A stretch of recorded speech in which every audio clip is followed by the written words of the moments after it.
Okay, so we are live and recording now. So welcome everybody to Nova Scribes. I'm very happy to introduce Yuri Malishenko, who's an agile coach and visual thinker. He's going to deliver his workshop, Visual Thinking for Problem Solvers. So he's going to cover a couple of things. What is visual thinking in general, and how can you apply the methods pertaining to visual thinking to your field of expertise? And then how can you apply mapping techniques to solving your professional problems? And he'll go through 2 or 3 mapping techniques with us. So Yuri, the time is yours. Kicking it over to you. Welcome. Hi, everyone. I'm Yuri, and thanks, Brian, for having me here. I'm honored to do that. And I only have 1 hour, so I think we're lucky if we get through 1 mapping technique. But you'll at least get some idea about how that works, and I'm sure you're smart people, you can extrapolate, and then we have questions and answers where we could target some specific concerns or questions you might have. And I just really need to know how familiar are you with visual techniques, like where are you on the drawing scale? How can we quickly check that? 1 to 5, 1 I cannot draw, 5 I feel super comfortable with drawing. Just to understand what's the average in the audience today. Is there a way for us to collect a quick assessment, self-assessment? Sure. Yuri, if you see the chat, I'll just read them out for you. Yeah, I can see that. Yes, I activated. So we have Привет. Nancy says Привет in Russian. Yep, I can see that. So some 5s, 2s. So it's not like you're totally scared. And I'm going to take you through my talk by drawing and explaining. And what I usually say is that I encourage you to follow me along, or you could just listen and then ask questions in the end, whatever you prefer, whatever you're comfortable with. But I personally find it very rewarding and also helping to focus if I follow along. So feel free to do that. And my drawing style is intentionally super simplistic, so people don't feel really intimidating trying to do that. So a few words about myself. I'm Yuri, and I am a Ukrainian, so I originally come from Ukraine. And 4 years ago, I moved to Denmark along with my family, and I'm currently living in Copenhagen in Denmark. And I'm working as an agile coach, like Brian mentioned. And if you're not familiar with what that role does, I basically help in the current situation, a large organization, which is the largest bank in Denmark, Danske Bank, Danish bank. I help the organization to find like a common language between the guys in the business part, and we are joking sometimes with the guys sitting in the cellar, the IT guys, to find a common ground, a common language in terms of how do we develop products that customers love. And gradually and slowly, the bank is getting to the understanding that we are in the technology product business. We're not in the banking anymore, and it's all about creating the proper digital product for our customers. And my job is to support the organization in that process. That's my daily job. And my night job, like literally night job, because it's nighttime, my time, I'm a visual thinker. So I'm using drawings and visual structures to tackle challenges and to understand how can we work, coming from different trades and different professions, how can we work together in order to get something done. For example, how can we create a a complex product that is useful for people. So visual thinking is my second occupation. And I blog and I talk and I produce content on that topic. And my angle to visual thinking is how can professionals that do not do visual thinking for a living, and they're probably developers, architects, project managers, scrum masters, people who are working with a digital product in the first place. So my angle is how can they employ visual thinking as a method to become better professionals, to have more fun in doing their job, and also to enjoy life more, because it's too much stress around us. And that's my field of interest, so to speak. And today I'm going to tell you more about how I see visual thinking and how I apply that, and how I teach people to try to learn how to apply that in their profession. So that's me. And from here, we just take straight to the next topic, which is how I understand visual thinking. So my next slide is about that topic. I usually start by writing down the topic in the top of the page, and then I just follow with the explanation by just drawing that on the piece of paper or digitally, whatever is the format I'm using. So the way I'm explaining visual thinking is I say, okay, there is always a person, there is always someone who is involved. And let me just mute someone. Okay, I just muted some of the participants because I heard some noise. I'm starting by drawing a person in the middle, and maybe it's you, maybe it's me. It can be anyone. And I'm just saying that that person today in her profession, doesn't matter what the person does, regardless of the occupation, we have something in common. We are exposed to incredibly large amount of complex information. And that complex information is predominantly in the language format, meaning that this information we are consuming in the format of the sequence of words. It's the language. And we hear that information in conversation with other people.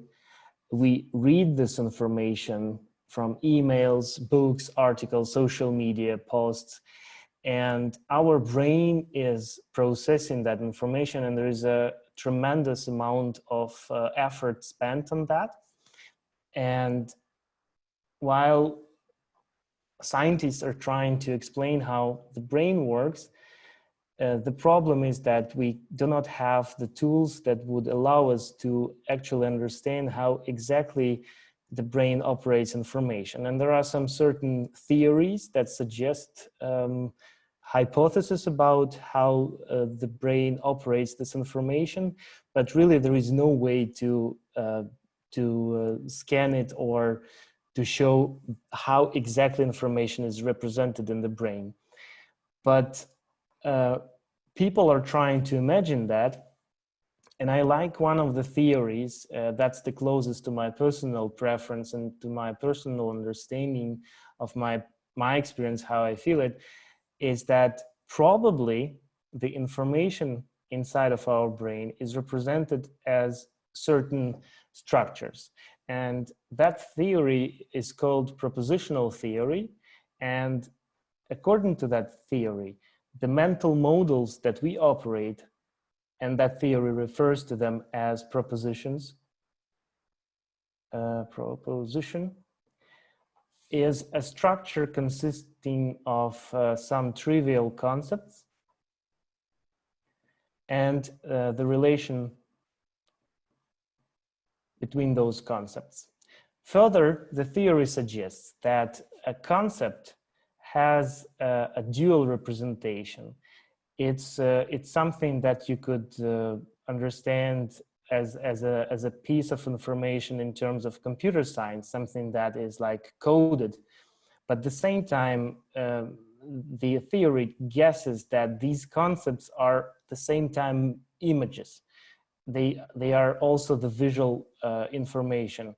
So you could probably approximate that by understanding that these concepts are equally a kind of an icon, while also a certain coded meaning behind that icon. So for example, a person, a tree, a dog, things like that. And we immediately understand the meaning behind it, a very trivial, simple understanding of that. But also we have a visual picture of that. And then the relationship between those concepts, like a dog is walking toward the tree. And basically, according to that theory, when we are consuming the information in the format of a spoken word or a written word, our brain is doing the massive processing, trying to understand what is the mental representation of that information. And basically, that is just like taking word by word by word by word and building up those mental structures. It's like what we call making sense of things. So when you're hearing someone saying something or reading, what does that mean to make a sense of it? It's to build those mental structures. And again, there is no possibility to prove it wrong or to say this is exactly how the brain operates. We're not possessing the technology for that. But I personally find it quite close to the reality, because personally for me, what is happening when I'm drawing, so for example, I'm holding a pen right now and I'm listening to someone talking, or or if I'm reading something, whenever I'm trying to draw my understanding of what I'm reading, is basically when I'm trying to create an externalized physical representation of this information. I feel that for me, it's much easier, because basically what I'm doing is I'm helping my brain to create an externalized representation of that mental model. And while it's not something I can prove, or it's not something you could prove wrong, for now, it's the best way for me to understand how visual thinking is working for me. Because what happens with the mental models is that if we're dealing with too many words or too many concepts, or the relationships are too convoluted, we are failing to process the large mental models. And if I had to draw a much larger mental model on paper, I can easily process it, because I don't have to carry it in my mind, in my memory. And that is why, for example, when I'm in a meeting with people talking about a new challenge or a new problem, when we have to map a lot of facts, a lot of relationships, suddenly things become clearer, because we are capable of creating mental models that we do not, each of us, have to carry in our minds. And it's a very, very time and energy consuming process. So as a summary, what the visual thinking is for me is creating externalized mental models, so that it's easier for me to process and interpret a complex information that I am, as a professional, dealing with every day. As an agile coach, this complex information is about the interpersonal relationship, organizational design, culture change, process change. There is a lot of multi-layered information that is just humanly not possible to keep in mind. Moreover, this information is not necessarily aligned among parties, and it's important to understand how different people have these mental models for them. But other people, like developers, UX designers, they have different situations, but their information field is not less complex. They're talking about solutions, they're talking about customer needs, technologies, changes in design patterns and stuff like that. So in the end, it doesn't really matter what is the type of information, because the way our brain operates remains the same. And therefore, visual thinking becomes a kind of a universal tool that fits pretty much any profession, any domain. And that's how I understand that, and that's how I try to explain how it works to other people. And yeah, what do you think? Does it make any sense to you as well?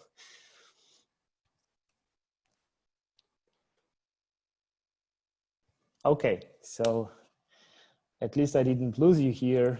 And I sometimes tend to be a bit too geeky, and you never know, if you get too deep in the nerdy stuff. But okay, I'm happy you didn't find it too geeky.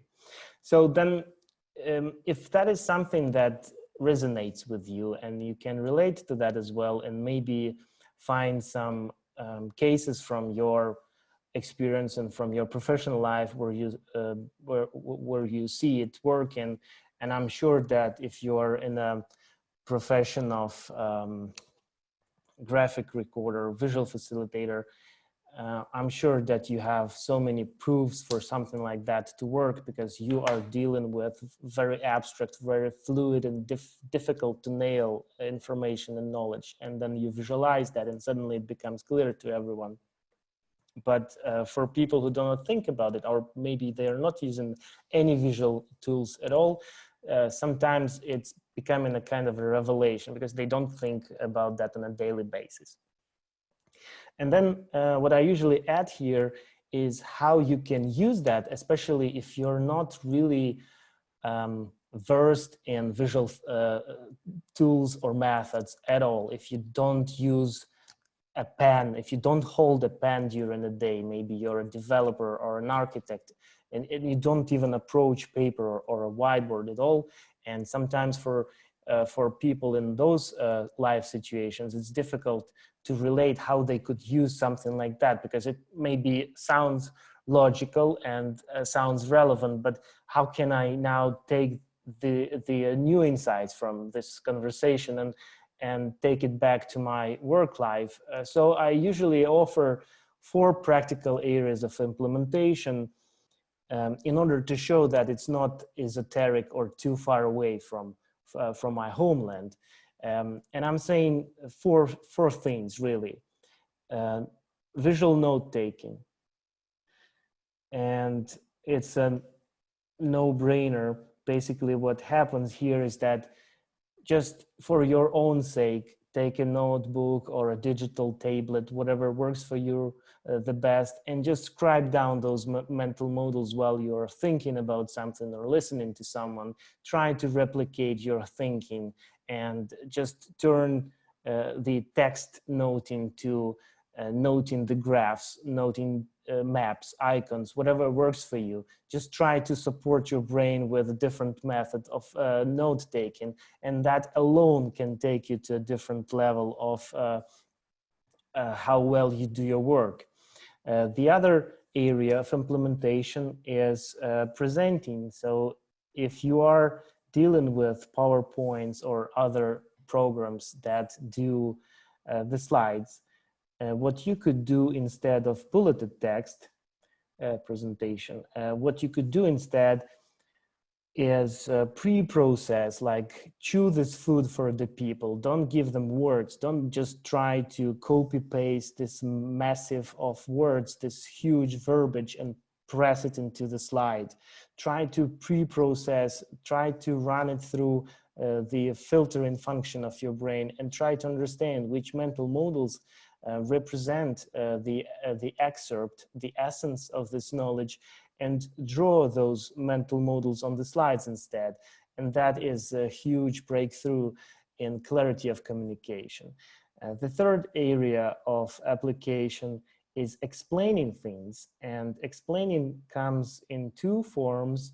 a professional situation, like a colleague asking you about how does this system work, or how does this business process work? Can you explain that to me plainly? And instead of just referring that person to a wiki or some kind of a document written, just come to a whiteboard and draw that out, or a flip chart, or on a piece of paper like I'm doing right now. Or you're a professional trainer and you are teaching people and you are using flip charts or virtual devices to convey information. So instead of talking, instead of feeding this huge, what it's called, the yarn ball of words into your students or your colleagues, instead of that, go to the flip chart and draw a mental model that you think represents that knowledge the best, or use your tablet, doesn't matter, or just an A4. In US, it's a letter format of paper, right? So just draw that mental model, and then maybe you are wrong, maybe you're using the wrong mental model, but you will understand that by having a more quality conversation with a person. And then finally, you can also apply that in a facilitation situation. And I'm not even talking about a professional facilitation, like when you are hired to take people through a process of a workshop. Sometimes you are, as a part of the team, is better suited or better positioned to help these people to go through a workshop. And what you could do is that you could come up to a whiteboard, being a part of the team, and say, hey guys, can I just draw what we're talking about? Can I just capture what we're trying to nail here, and serve for that group of people by becoming this scribe person in the room, trying to capture those mental models which the group is creating together. And in my experience, you don't have to be a professional facilitator or a scribe in order to succeed in these 4 types of activities. You can still stay in your primary job of a software developer, UX designer, whatnot, but by just changing the way you do things, changing from conveying the information verbatim, just copy pasting the words and just sharing with other people, but just instead of just talking, support your communication thinking process with something that helps your brain and the brains of your colleagues to get to the essence of this information faster, by just injecting this mental model in all the aspects of how we work together. Yeah, so that's how I explain what that is in a nutshell, and how it could be used. And I'm saying, and that's my actual mission, is that you don't have to change your professional occupation. If you're passionate about technology and code, fine, stay there. You're already good in that. My mission is just to show that this toolkit, this way of thinking and working, is largely overlooked, and it doesn't take that much to get into the zone of becoming more successful by integrating this toolkit in your professional life. And I see my mission as raising the awareness of people by saying, hey guys, why don't we use that? It's so easy, it's so rewarding, it's so much fun. Yeah, and then I guess we have like 35 minutes left, and I'll try to speed it up a bit and then get us into some mapping exercise, because it's fun and interesting to talk about these things, and I can do that forever. But then we also need to see how it works, and maybe become more convinced about the benefits of the method by just seeing it through some example. And again, just don't get me wrong. I saw some 5s and 4.5s on your drawing skills, but imagine that usually I'm talking to people who get a white in their face when I say, now take a pen and let's draw together a map of your situation or something. They just get terrified because it's something that is out of their comfort zone. And therefore my methods, they start with like, okay, we're going to map now, and it involves some drawing, but I am going to prove to you that it's not going to be super difficult, because what we're going to use as far as drawings are super primitive pictograms that anyone can draw. And for the exercise I'm going to take you through, I'm going to show you that all we need to have as far as drawings are some really simple things. And as far as the icons we're going to use, and these icons are going to be some pictograms representing elements of organizations, people, houses, physical locations, stuff like that. And I'm saying that in order to draw a person, all you need to do is to combine a letter U with a circle. And some people know that as a human technique. And I'm saying that 90% of my time when I'm applying visual thinking, I'm only using this type of drawing of a person. So how I do that is I draw a circle, and right below the circle, I draw an upside down U. And that's it. That's the person. And that's all you need to do in order to draw a human in your map. And as soon as you drew something like that, anyone looking at that will never question, oh, what is that? Is that a bracket or is that like a ball above some kind of a goal frame? No, everyone looking at that immediately understands we're talking about a person. So that's good enough. That's all we need in order to talk about human beings in our mappings. And then I'm saying when we need a department, a team, or a group of people, we just need to draw these 3 guys together, like shoulder to shoulder in one move, actually, like that, like 3 jumps of a ball. And that gives you a team, a department, or a category of users, for example. So we see 3 figures standing together, and immediately our brain extrapolates, okay, we're talking about an abstract for any number of people, basically. And then we're saying we need houses, because we're going to talk about the organizational complexity. So a house is usually a rectangle standing on the ground with a couple of windows, or maybe 3 windows, and maybe a couple of floors, and a smaller rectangle for a door. And that's it. So you don't need anything more advanced or elaborated than that. And that could be a building or an organization. And then the beauty of visual thinking is that our brain doesn't really care if we're using the same icon for completely different things, as long as we combine an icon with the explanatory label. So for example, if we draw something like that, and then use the same icon next to it, and we say employee, it's 2 different things, and there is no problem with that. And the same goes with the building. So if we say our company, and the same building next to it, but with a label saying vendor, that's it. Our brain says, okay, fine, these are 2 different entities. I have no issues with that whatsoever, meaning that you don't have to invent a different icon for every given situation. You can use the same, but just use the different combination of an icon and a label.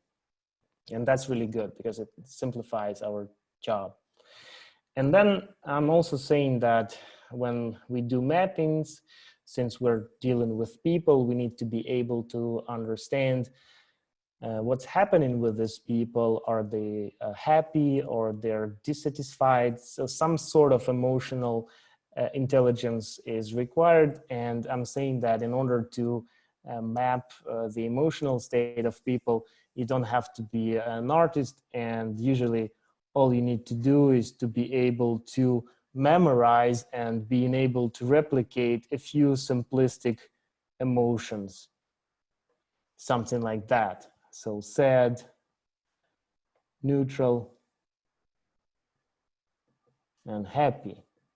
And it's not difficult to memorize that. You just need to put different shape of the mouth in those smileys. But also we text and we use messengers, and we get more and more educated about what different emoticons mean, right? And then we also need some basic understanding about how people interpret line styles. So we'll talk about the dotted, dashed, solid, hollow, and then super bold lines. When it comes to the visual thinking toolkit, the way I use that from the perspective of supporting the brain function, of making sense of the information we're dealing with, I'm saying that everything has a meaning. Every mark has a meaning. We don't draw for aesthetics. We draw for the clarity of communication and clarity of thinking. So when you're looking at these different lines, you're not looking at different styles as such. You're looking at different ways to communicate a certain meaning. And I'm saying that because if you remember the propositional theory, where we say we need concepts, and we're slowly getting to the understanding that the concept could be, for example, an icon with a label, we still need to understand how to help our brain establish the relationship. And relationship is a very fluid fabric, and it has so many different how you call it, I forgot the word, different tastes and different natures. And that's where we use this the line style for that. Because, for example, when you look at the dotted or dashed lines, people have a preconditioned understanding that a dotted or dashed line is something that is, for example, is weak or non-existent, for example, pertaining to future, or something related to wishful thinking, something that we would like to have, our intention, our dream. While the regular line is something common, regular, normal. And then when we're talking about the other styles, like hollow, but still large because of that, or bold, filled with intensive color lines, we're talking about strong, dominating, more powerful as compared to others. And suddenly we could put that to use by, for example, saying that these 2 or 3 people, like employee 1 and employee 2, they have different types of relationship, because manager and employee 1, they have a normal relationship, and manager and employee 2 have something else, a weaker or maybe a relationship that is still to be established. So suddenly that makes sense, and you might not think about it, or you don't want to use that with intention to put some meaning into this. But regardless your intention, your observer, your audience will be interpreting that unconsciously. So that's why it's important to remember about these things and use that to your advantage rather than for the aesthetics of it. So with these agreements made, we are ready to engage with a mapping exercise, and the mapping exercise goes like this.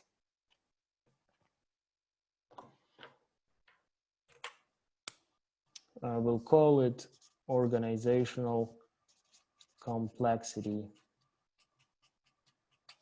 mapping.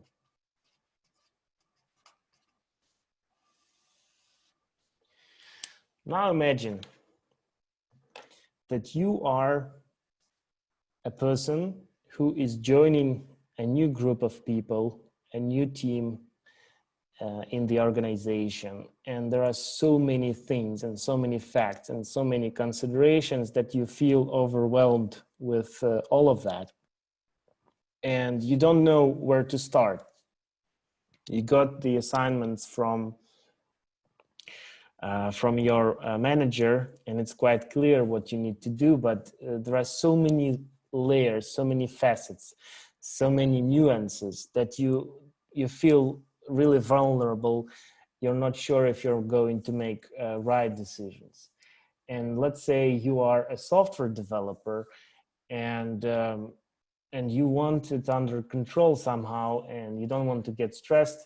So what I say in this situation is that mapping out your organizational reality could be your first step to gaining this confidence that you control the situation and that you are informed well enough to make right choices. And that could also be an example of how visual thinking could be used to map something really complex in order to get to the bottom of things and in order to make right decisions. So in that case, in that context, what I usually say is that it's good to start by placing yourself in the center of the white space and start drawing what's going on around you. So you put one concept there, it's you, and now everything else you can start organize relative to you. So what we know, you're going to be a part of a team. Okay, so draw an arrow, like you're going to jump into something, and then start drawing everything you know about the team. So what do you know about the team? Well, you know, there is John. Okay, that's something. You also know there is a Mary. And then maybe there is also Jack and Jill, and maybe even a Joe. And that's the team. You know their names. Maybe you haven't met all of them yet, but you know that's your team.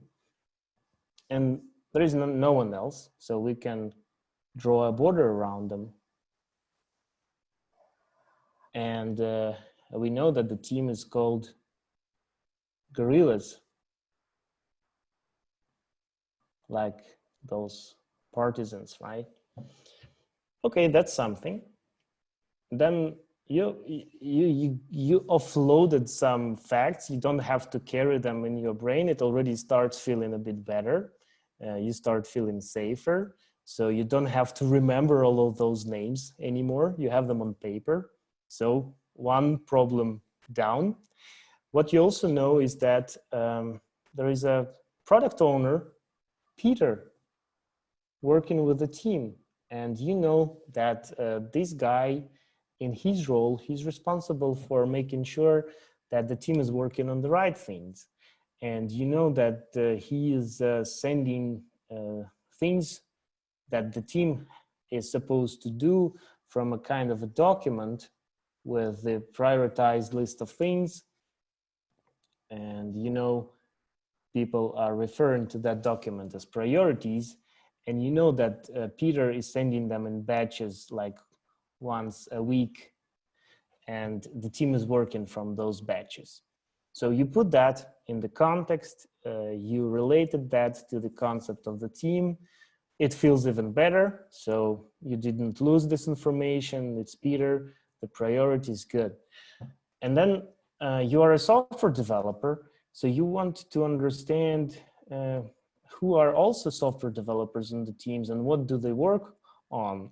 And you know that, for example, John is a software developer as well. A software developer, I just shortened that. And you know that he's working on a certain technology, technology 1.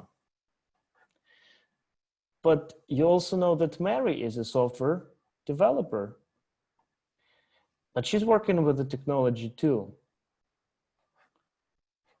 And Jack is a software developer, and he's also working with technology 2. And you are hired because you are really good at technology 2. So that's your profile, but you're also somewhat technology 1 as well. But you know that you were hired because of your technology 2, and you know that some of the priorities that Peter recently sent, and they are like 50-50, technology 1 and 2. And he also mentioned, Peter, in your conversation with him, that one of the priorities is to work on some subscriptions. That's all you know. So you just write down subscriptions and question mark, because you don't know. That's all you know. And then what you also want to know is that what is the product that the team is working? Because if you know what the product the team is working, you can also identify who is interested in that product. And you know that the team is working with some kind of a newsletter application. Oops, I messed it up. And that's, by the way, a topic in itself about making mistakes and feeling guilty about it. So what I say to people, I mean, don't worry about that. Make mistakes, you know, scratch out, write over. That really doesn't matter, because the way you use visual thinking, again, from how I understand that, is that to help your brain be smarter. So if you identify the mistake or something like that, it doesn't really matter, as long as the rest of the picture stays relevant and useful for you. So there is no way you should feel guilty about anything like that.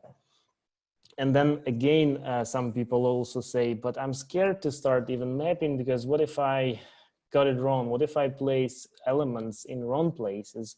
Then I say, start with a new page, and then when you know where you're wrong, then it's good, because you learned something. The next time it will go faster and it will be appropriate. And I also say that you will be wrong many times. It's a given, it's a part of the process. So what you can do about it is to make sure that the process of coming up with something like this is not a half-day effort. It's like 2 minutes effort. So you don't feel attached to losing this.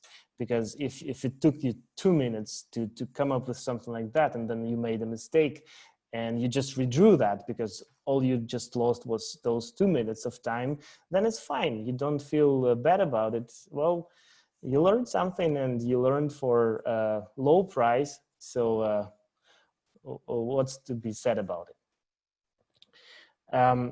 That said, don't worry about mistakes. I make mistakes all the time, and I think it's a part of the process. And again, as long as you use that to brainstorm with someone, or even just with yourself, you're not going to post it anywhere. So don't worry about that. Where I stopped was that I also want to know what the product is about, because as soon as I understand what the product does, I can also map it to the other people outside of the realm of the team and the immediate stakeholders, and understand who are these people who might be interested in the product. And I know that the newsletter is used by marketing department. I know that there are guys from the sales department interested in that as well. And you can see I use the dashed or dotted line because they are not like directly involved, but sometimes they come with some ideas, and I draw a light bulb for ideas. Sometimes they come and talk about some defects that we need to fix, and they're generally they're interested in that.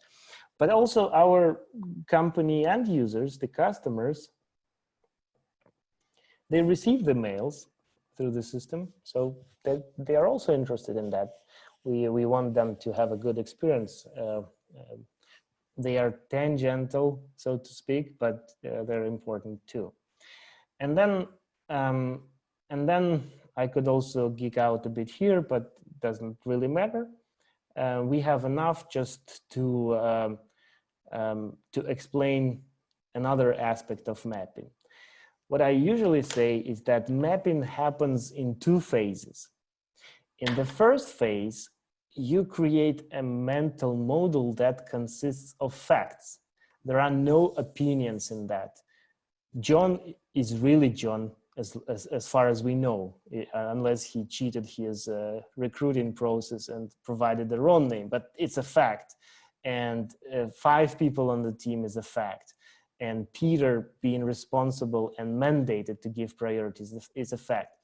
So that means that we might get a wrong representation of reality because we chose a wrong model. But all in all, these are the facts as we know them, and these are relationships between those facts as we know them. There is no opinion, there is no thinking about it.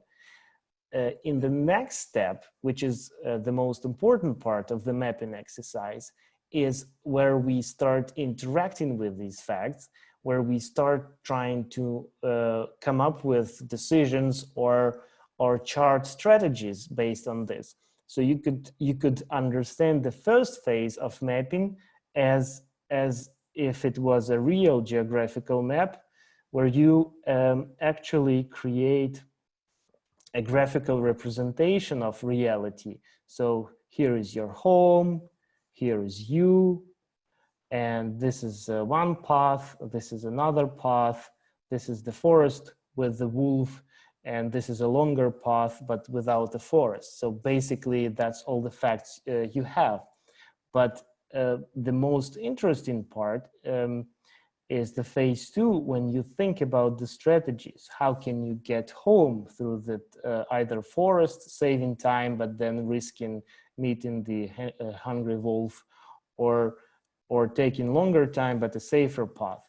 And this is where you actually start laying out your opinions and your assumptions and so forth.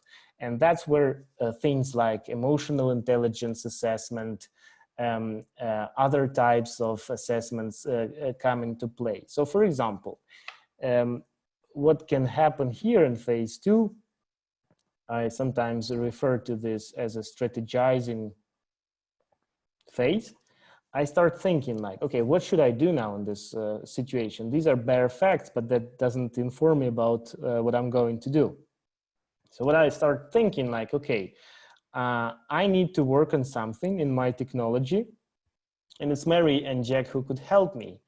But Mary, when I first met her, she looked so mad and didn't look really approachable, and I didn't feel really good talking to her. But Jack was so positive, and I felt like we could be good buddies, right? It's something like it's opinionated already. It's not like a fact. Maybe I was wrong, but that's how I saw that. And that's where you start bringing up your thoughts and your opinions into play, because these are the extra pieces of information that could inform your good decisions. And then you also could think about what you know about these guys. You know that Jack is is a junior developer, and let's say you agree with yourself that you give a stars rating to people based on your best judgment of their skills, and 1 star is like for newbies, people who are very new or are not really skilled, and then 3 stars is for experts. And you know that Mary is an expert in that technology, and Jack is only 1 star. And you're like, yeah, Jack is more approachable, but at the same time, he's not really knowledgeable about stuff. But Mary is an expert, and she also knows the product better. But it didn't feel safe talking to her. But you know, now you start weighing your options. And then you also could think about other things like, what do you know about priorities? You know that you have to work on subscriptions, but subscriptions might end up related to a different technology anyways, and things like that. But basically what happens here in the phase 2 is what you really are going to do here is to make a decision what is the highest priority in terms of your situation. So for example, if you have to figure out your next step because you're asked to work on the subscriptions, then you would repurpose this map to understand what do you know about the subscriptions. Maybe it's the marketing department that you need to focus on, and maybe it's written in the technology 1, and therefore you need to focus on John. And suddenly the strategy pops up for you. Okay, it's for the marketing guys, it's in the John's area, so maybe I should just forget about investing my time in building up relationship with Mary and Jack, because it's still not relevant to my priority number 1. So maybe instead I should go and talk to the marketing people to learn more about these subscription things. And maybe I need to talk to John because he is very knowledgeable. He's the only guy on the team knowledgeable in this technology. And I'm not really, because that's not even the technology I was hired for, but now I'm asked to do something in that technology. So that's probably where I should put my efforts in. And that is what is happening in the phase 2. And in my opinion, that's the biggest value in applying mapping as one of the visual thinking techniques, where you become stronger in your confidence about what you need to do in a given situation. And you know what, when you have something like this, in this case, we're talking about the organizational complexity. There are other ways of mapping, for example, when it's related to timelines or other things, or processes, for example. But when you have something like this, you feel much more comfortable about making those how you call it, a blood freezing decision, right? Because it's on you. But if you're not having on paper, if it's only in your mind, what's happening with you is that you're overwhelmed with emotions and you don't really feel you're making right choices, and that really eats you from inside out, and that is what is giving people a lot of stress. So what I'm saying is that once you have taken yourself through an exercise like that, suddenly you feel much better about doing your next step. And that is what I see as a value in visual thinking as a technique. But now imagine if you were not doing that on your own, and instead that was a group exercise where people could align their judgment and assessment of each other's skills and the priorities and so forth. Suddenly it becomes a super valuable add-on to a group discussion, because it's not a mass of information anymore everyone is just talking about. It's something that you could draw on a whiteboard and have an informed discussion around. Yeah, so I think I could talk more about that, but I just don't feel I would add more more facets to it. I should stop here because it should probably be enough to give you some food for thought about what I mean here. And my time timer says it's only 5 minutes remaining anyways. So I think it would make more sense to reallocate the time to questions and answers instead of just trying to kill these 5 minutes off. And that's where I think I'm stopping. And we could just, naturally flow into questions and answers. This is awesome. I see a lot of overlap between this and we had a recent early bird around system scribing and seeing systems. So I'm seeing a lot of overlap between what you demonstrated here and mapping out systems. We'll go ahead and open it up for questions. Would you prefer that people go off mute or use chat? I think let's talk instead. Okay. Yeah, so unmute and talk instead of chat. I think it will be more natural, at least for me, but we can just follow any method you prefer, guys. Thank you. So any questions for you? Hi, Yuri. This is Lisa Nelson. Thank you so much for sharing your process and your background. I'm curious, with the work that you do at Denmark Bank, being an agile coach, are you training each of the agile teams at the bank, or are you building this into your whole coaching? So when you're working with a particular team, you're just showing them these ways to use visual thinking. So if I understood the question correctly, when you mentioned training them in these techniques, right? Right.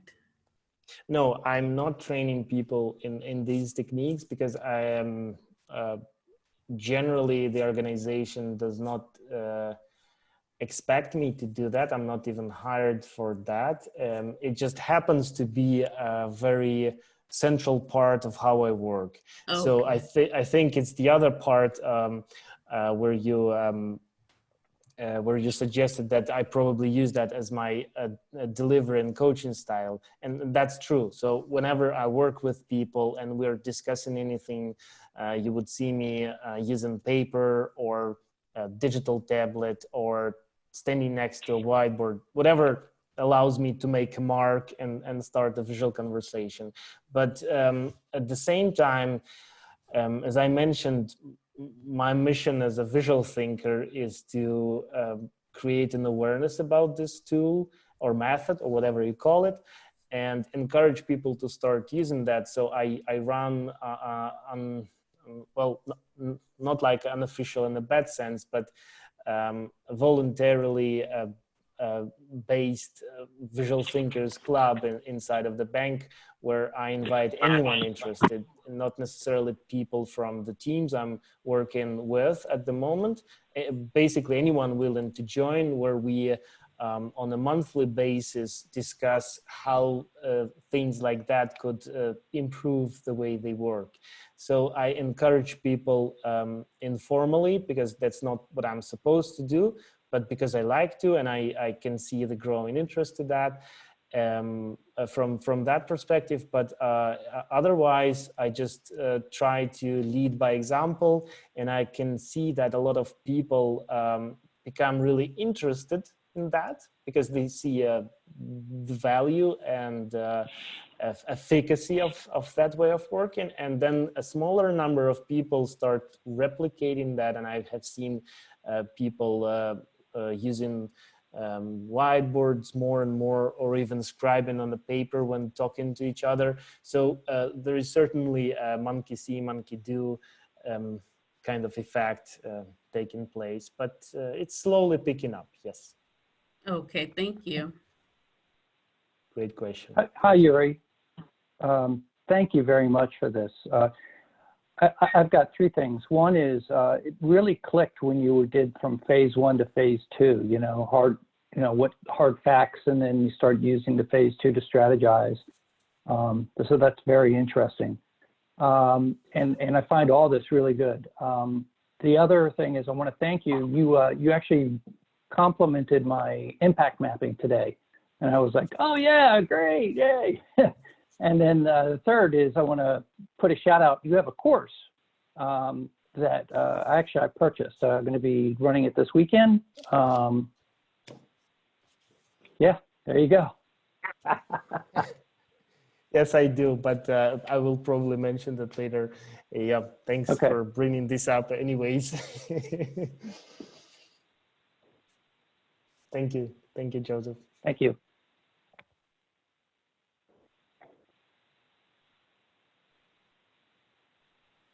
Any other questions for Yuri? So Yuri, I actually do want to invite you to explicitly talk up your class a little bit. You have a Udemy class that's launching, right? Yeah, I mean, as I mentioned briefly, thank you, Joseph, for creating a natural segue into this. I have just launched my online course on Udemy this Saturday, actually.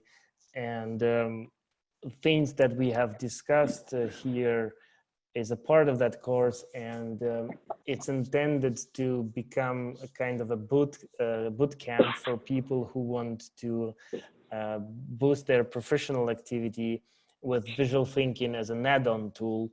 This is not a class that makes you a facilitator or graphic recorder, because that's not my angle, but that's definitely something that could help you learn and understand and be capable of practically implementing the certain techniques and tools from the domain of visual thinking to do your job better, becoming a better professional. And when I say better professional, I mean at least two things. Basically doing better what you're hired to do, but also feeling less stress and having more fun while doing this. Because one of the things that I believe in is that we also need to learn how to make it easier on ourselves because of this bad guy here. The ever-growing complexity is really concerning, because I'm not sure we have enough fuses in our brains to sustain it. So we need to continuously be looking for the methods to kind of slow down and reduce the stress in us. And I'm saying this because it's frightening. Last year I had 2 friends going down with stress, and I have never heard about that before, like 10 years ago. So it's quite frightening. Yeah, so quick question. What pen and marker did you use? I think the fine one for the shading, but I couldn't see. Yeah, let me explain a bit more about these guys here. I use Neuland tools, and that was a kind of a coincidence and luck on my end. I became an ambassador for Neuland tools. I think mostly because I wrote a nerdy article on whiteboard markers and got their attention, and they basically got into contact with me and then say, hey, why don't you become a Neuland ambassador? And the result of this is that I get their tools at a decent ambassador's discount, and the tools are awesome, and I really love them. So I use these brush pens of different colors. My most favorite colors are light gray and the brilliant yellow, it's called, for highlights and for popping things up. And I also use a technical pen for making all the marks, text, drawings, whatnot. And when I'm working with sticky notes, or when I need a bolder line, I use another one called, I think it's called Fine One or something, outliner. I'm not really good at remembering the modal names. It gives you a mark like this. It's really nice. But it's Neuland, and I know that there are other trademarks producing really similar products. It doesn't have to be Neuland. So it's not like only Neuland, right? No, I cannot tell you this, because you might want to use other brands as well, and you can find technical pens and brush pens and other brands as well.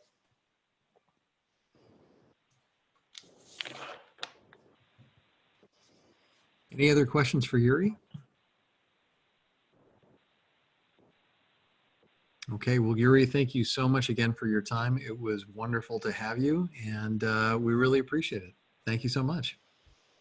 Yeah, and thank you for your attention and your time as well. It was a nice experience on my end too. Thank you for that.